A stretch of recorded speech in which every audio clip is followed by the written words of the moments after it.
Hey YouTube, this is Manga Marie coming to you with another manga review. Okay, so today we're going to be talking about Chainsaw Man.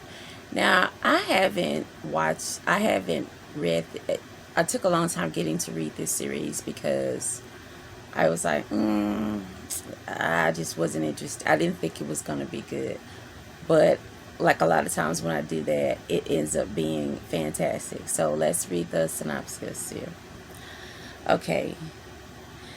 Denji has a simple dream to live a happy and peaceful life, spending time with a girl he likes. This is a far cry from reality, however, as Denji is forced by the Yakuza into killing devils in order to pay off his crushing debt. Using his pet devil, Puchita, as a weapon, he is ready to do anything for a bit of cash. Let's see here. Unfortunately, he has outlived his usefulness and is murdered by a devil in contract with the Yakuza. However, in an unexpected turn of events, Puchika merges with Denji's dead body and grants him the powers of a chainsaw devil. Now able to transform parts of his body into chainsaws, a revived Denji uses his new abilities to quickly and brutally dispatch his enemies. Catching the eye of the official devil hunters who arrived at the scene, he is offered to work at the Public Safety Bureau as one of them. Now, with the means to face even the toughest of demons, Denji will stop at nothing to achieve his simple teenage dreams. Okay. This was very yeah, I didn't anticipate this being that good. I really didn't. I didn't anticipate it being as exciting as it turned out to be. Now, I love things with like devils, demons, monsters, and police work, and it is kind of has a little bit of that for what I'm getting.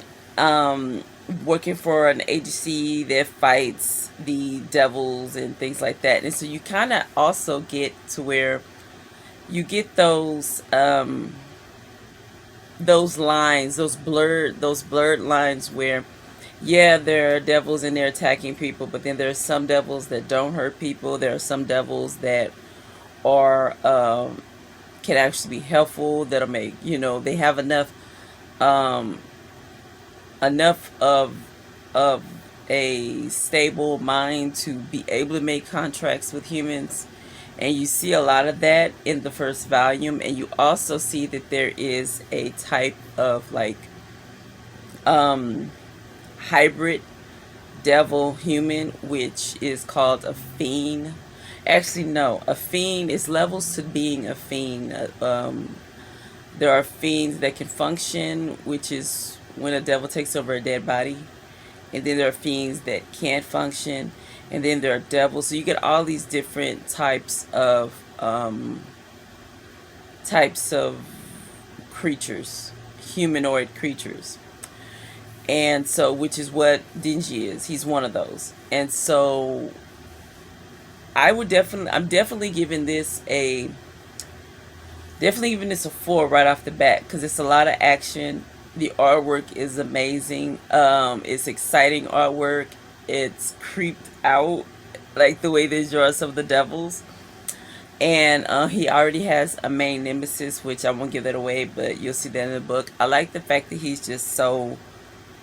There is no grand, like, you got the main characters and a lot of stuff have this grand revenge thing, and one of the characters does, but that's not the main character. The main character, the things that he wants is really basic, and basic to some, but to him and the life he lived, they're a major thing. And it made you think that in life, things that are important to people, they don't become unimportant because on the grand scheme of things, it's not looked at as important. Whatever is important to somebody is important to them. It doesn't have to be something that the general populace thinks is important. You know, like one character, he's trying to seek revenge because somebody took out his family, and that would be like, yeah, people understand that, wanting to be a devil hunter for that purpose. Well, just important is this guy wants companionship, and he wants connection. And when you don't have something that you want, then that is very important to you, even if it's trivial to other people. It's your life, so that's important to you. And I like that message because he's unapologetic about. I like that he's unapologetic about his purpose, and as it's not as heartwarming as just wanting a companion. If you read it, he's a younger guy and he has, you know, but but ultimately all those things tie in together, you know, because he's been alone with just his little pet demon. So ultimately, all of this stems from just loneliness, but it comes out shallow to, but that's what it all stems from. Okay, a lack of human people in his life that have any kind of compassion towards him. So he's kind of being manipulated, but then he doesn't care. By the woman who's over the agency or the police force that deals with devils. And so you have this whole crew of people that are working in this special task force where these hybrid devils and these full-on devils and these different type of supernatural beings that are a part of the sector of the community that is these devils and demons, and they're working for law enforcement, but law enforcement still doesn't really trust them because of the nature of who they are. But then you get to find that there are layers to even these type of creatures. Nothing's black and white. Nothing is just, everything has various shades of gray. Okay, and that's what you get. That's like, I guess, message. If y'all watch Don't Be a Menace to South Central or Drinking Your Juice in the Hood, you get that reference. But that's what you're getting from it, and that theme is not uncommon. You get that theme with a lot of supernatural things like Buffy. You know, you had Buffy, who was with Angel, who was a vampire, who didn't have a soul and then got a soul. He was still a vampire, but then in his heart he could care about people. So, and I think that message is ultimately, everybody is various shades of gray when it comes to their humanity. Nobody's all one thing, you know. And I think that's, you know, message dropped in there. But it's not, it doesn't come across as lame or anything. It comes across as kind of funny, but you can see that. So I do like that. I like that there's depth to this. I did not anticipate any of this. I thought it was just this guy who was a chainsaw. I just assumed that I wouldn't like it. And most of the time when it's an anime that I assume I'm not gonna like, I end up liking it a whole lot.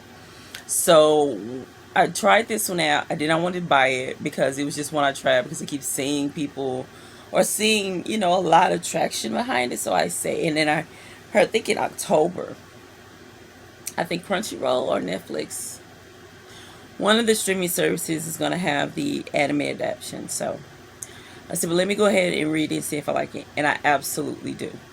And I got it through my local library, which is why I'm just going to put a picture up here of it, because I don't have the physical copy. So I got checked out a digital copy from my local library, which is really awesome.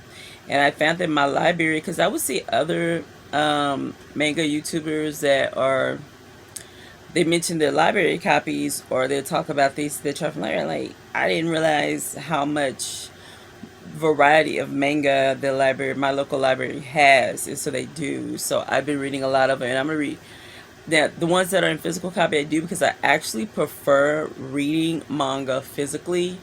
I do not necessarily like reading it digitally. I think the only good experience I had reading a manga digitally was when I read Astro Boy on my Kindle, on Kindle app with Amazon. Uh, the way I could turn it, but I did Chainsaw Man through Libby, and I used Libby's because it just seems easier. I didn't have to sync. I was having issues figuring out how to sync with my Kindle app, but my Kindle to read it through Amazon. But the best experience I've had is with Astro Boy. I definitely want to buy Astro Boy. They have the omnibuses, but they did. I think as you get into more and more copies, it's harder to find. But I think it's 6 in all. But yeah, so I'm really stoked about this Chainsaw Man. I'm loving the characters. I like the main character the best now. I love how honest and just real he is about everything that he's dealing with. I just like his personality. The other characters are cool. I'm getting to know them, but he's my favorite character so far. So I'm really into it, and I'm looking forward to. I'm gonna read as many copies as I can through the library because it's free. But eventually, I'm gonna start buying, um, collecting the manga because it's good enough at this point, right off the strength of the first volume, to want to buy more copies. So, this is Chainsaw Man, and uh, I'm sorry, who's the author? Uh, let's see. I know I have the picture up here, and I'm sure that the author's name is going to be there, but I just want to look at it anyway. Let's see here. Okay. This was by Tatsuki Fujimoto. Yeah, that is who wrote and um, illustrated it, and it was done awesome. And it looks like it's up to 50. I'm sorry, 11 volumes at this point. So this is going to be one of those ones that I'm going to have to, But it's still so relatively new. They're getting building up over time. This collection won't be a problem. But yep, that's my review on Chainsaw Man. I absolutely love it, and I'm stoked to continue to read it. Thanks so much for tuning in to my manga review. If you enjoyed this review, please like, share, and subscribe. And peace.